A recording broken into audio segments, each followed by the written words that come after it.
Hi dears. അങ്ങനെ നമ്മുടെ മക്കളുടെ വെക്കേഷനൊക്കെ ഏകദേശം തീരാറായില്ലേ?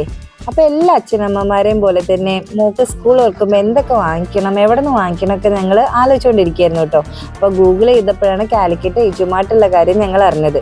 അങ്ങനെ നമ്മൾ രാവിലെ തന്നെ അവിടെ എത്തി. മഴയൊക്കെ തുടങ്ങുന്നതിന് മുമ്പ് സാധനങ്ങൾ മേടിക്കാമെന്ന് വെച്ചിട്ടാണ് കേട്ടോ. അപ്പോൾ 3 നിലകളിലായിട്ടാണ് ഇത് സെറ്റ് ചെയ്തിട്ടുള്ളത്. അത്യാവശ്യം എല്ലാ സാധനങ്ങളും നല്ല ലാർജ് ക്വാണ്ടിറ്റിയിൽ തന്നെ അവിടെ ഉണ്ട് കേട്ടോ. കുറച്ച് സമയമൊക്കെ എടുത്ത് നമ്മൾ നന്നായി സെലക്ട് ചെയ്തിട്ട് എടുക്കുകയാണെങ്കിൽ നല്ലതാണ്. പിന്നെ കുറേ കടകളിൽ കയറി ഇറങ്ങുന്നതിനേക്കാളും എല്ലാ സാധനങ്ങളും ഒരേ സ്ഥലത്ത് നിന്ന് കിട്ടുമ്പോൾ നമുക്ക് അതിൻ്റേതായിട്ടുള്ള ഒരു കംഫർട്ടബിൾ ആയിട്ടുള്ള സിറ്റുവേഷനും ഉണ്ട് കേട്ടോ. ഈ ജുമാട്ടിന്റെ ലൊക്കേഷൻ വരുന്നത് നമ്മുടെ പുതിയ സ്റ്റാൻഡിന് എതിർവശത്തായിട്ട് ജാഫർഖാൻ കോളനി റോഡില് സ്പേസ് മാളിന് തൊട്ടടുത്തായിട്ടാണ് കേട്ടോ. അങ്ങനെ ഞങ്ങൾ മോൾക്ക് വേണ്ട ടിഫിൻ ബോക്സ്, ബാഗ്, കൊട, അങ്ങനെ എല്ലാ സാധനങ്ങളും അവിടെ നിന്ന് തന്നെ വാങ്ങിച്ച് നല്ല സാറ്റിസ്ഫൈഡ് ആയിട്ടാണ് കേട്ടോ തിരിച്ചു പോകുന്നത്.